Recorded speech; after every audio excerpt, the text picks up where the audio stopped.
Seja bem-vindo a essa explicação resumida sobre quem é Deus. Vale ressaltar que eu tenho experiência em sala de aula durante muitos anos, depois fui lecionar as línguas antigas também pela rede mundial, pela internet. Hoje eu leciono, tenho uma estrutura, né? Leciono hebraico dos antigos hebreus, o hebraico clássico, a língua dos antigos israelitas. Também o aramaico para leituras de textos em copta. E leciono também o grego koiné, a língua internacional do século I, usado para se escrever o texto de Mateus até Apocalipse. Pois bem, aqui eu vou explicar rapidamente, de uma maneira resumida, sobre Deus. Quem é Deus? Então, compartilhe. No Salmo 83:18, foi escrito pelo salmista: Ve'edeu ki atah shimcha, para que saibam que tu, cujo nome, aí fala Yehová, é Jeová, Levadecha Elion, somente tu és o Altíssimo, al kol haaretz, sobre toda a terra.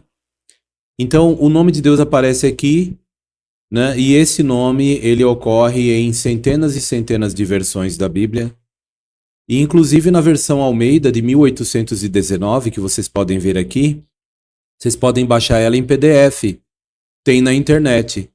O nome de Deus ocorre sem restrição na Bíblia João Ferreira de Almeida, nas anteriores principalmente, por exemplo, nessa versão de 200 anos atrás, você pode ver aqui a imagem dela, e onde o nome de Deus ele ocorre, vou até ampliar um pouco a imagem aqui, olha, ele ocorre nessas versões antigas milhares de vezes. Não é 2.000, 3.000 vezes, não, muitas mais vezes. E o que aconteceu? Eles removeram, os pastores que fazem a tradução da Bíblia, padres, removem esse nome. E aqui está na própria Bíblia, usada pelos evangélicos, o nome de Deus ocorria muito, há 200 anos atrás. E realmente, como nós lemos aqui, para que saibam que tu, cujo nome é Yehová. Tem gente que questiona a pronúncia, mas é besteira isso, porque o nome João, por exemplo, em hebraico, Jesus chamava João Yohanan, e ninguém hoje usa essa pronúncia Yohanan. Aqui no Brasil é João, né? Ninguém questiona, ninguém tem birra com esse problema. Então é apenas pretextos, é uma geofobia criticar o nome de Deus, sendo que é amplamente conhecido que é o nome que identifica o Ser Supremo. Em português, Jeová não tem problema falar, porque em português tem letra J. Então, hebraico é Yehová, essa é a pronúncia mais antiga e mais atestada. Aqui no Salmos, capítulo 100, versículo 3, responde também a pergunta: quem é Deus? Então nós vimos no primeiro texto, que aqui diz para que as pessoas saibam. Aqui não diz que caso você goste, não. As pessoas têm de saber que tu, cujo nome é Jeová, que atah shimcha Yehová, é o Altíssimo, somente tu és o Altíssimo, Levadecha Elion. No Salmo 100, verso 3, também fala a mesma coisa. No imperativo fala: Deu ki Yehová hu Elohim. Saibam que Jeová é Deus. Hu asanu, ele nos fez, velo anahnu, e não nós a nós mesmos. Olha que interessante essa declaração do Salmo 103. E Deuteronômio, é curioso que no capítulo 6, versículo 13, ali mostra uma passagem onde Jesus até citou na tentação, quando Satanás ofereceu a Jesus os governos do mundo, os reinos, né? E Satanás falou: vou te dar tudo isso se você se curvar diante de mim num ato de adoração. Aí Jesus disse: vai, porque está escrito, né? Aí Jesus cita o que está escrito onde? No chamado Velho Testamento já estava escrito os textos de Gênesis até Malaquias, já há muito tempo, antes de Jesus já tinha terminado o chamado Velho Testamento. E o texto que Jesus fala, está escrito, é Deuteronômio 6,13. E lá fala, é a Jeová teu Deus que tens de adorar, e é somente a ele que deve prestar culto. Como nós lemos aqui, Deuteronômio 6,13 diz: Et Yehová Eloheicha tirá veotot avod. É a Jeová que teu Deus que deves, somente a ele deves adorar, aqui fala. Deves temer, tirá, né, em hebraico, e tavod é adorar ou prestar culto. E então essa é a passagem que Jesus falou para o inimigo, para Satanás, o demônio, na hora da tentação. Curiosamente, existe um certo pesquisador, né? O nome dele Delite. Ele é judeu, era judeu, né? Viveu no século XIX e ele aceitou Jesus e foi fazer a Bíblia de Mateus até Apocalipse na língua de Israel. E fez, realmente ele fez, colocou a Bíblia de Delite à disposição.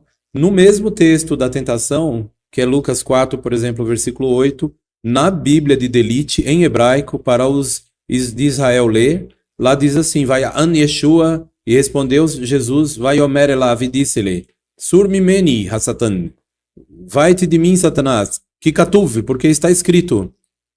La Yehova Elohecha, é a Jeová teu Deus, Tishtahavé, que deve se curvar, Ve'oto levador, e é somente a ele, Tavod, que prestará culto. Então Jesus disse para Satanás, é só Jeová que deve adorar, é só Jeová que deve se prestar culto, é a ele que deve adorar, somente a ele. Levador vem da palavra hebraica Bad, que significa sozinho, somente, ele só. Portanto, Jesus diz que é Jeová que deve adorar, só ele. Isso foi removido, o nome de Deus, em várias versões. Mas muitas Bíblias, são centenas, restauram o nome de Deus nos seus devidos lugares, porque Jesus, quando falou está escrito, citava o texto e lá tem um nome divino. Portanto, a resposta à pergunta desse vídeo, quem é Deus, é clara. A Bíblia mostra de uma maneira direta, sem rodeios. Mas o mundo não conhece a Deus. Por isso que Jesus disse em João 17:25, Justo Pai, o mundo realmente não te conhece. E realmente a maioria não sabe nem quem é Deus, eles acham que é Jesus. Ou eles acham que é outro ser, sei lá. Mas Jesus, então por que Jesus fala de Jesus em João 1 e o verbo era Deus? A palavra Deus significa poderoso. Então Jesus ele é muito poderoso, por isso que o verbo era Deus, mas não era o próprio Deus com quem estava. A Bíblia fala que o próprio Criador falou que Moisés é Deus. Quando Deus designou Moisés lá para libertar os israelitas, em Êxodo 7:1 fala, Deus disse a Faraó, aliás a Faraó não, a Moisés, vê Moisés, eu te faço Deus para Faraó. Então o próprio Moisés foi chamado de Deus, em hebraico Elohim. Como é que Moisés era Deus? O próprio Deus disse que ele era Deus, poderoso. Por isso que o verbo era Deus, poderoso também, não que ele é o todo-poderoso. A expressão todo-poderoso é o Shaddai em hebraico, é aplicado somente a Yehová, Yodehevaveh, o Deus todo-poderoso. Então, essa explicação espero que tenha ajudado você, de uma maneira objetiva, direta, sem rodeios, a entender que Jeová é o todo-poderoso, o Ser Supremo, e é somente a Ele que devemos adorar.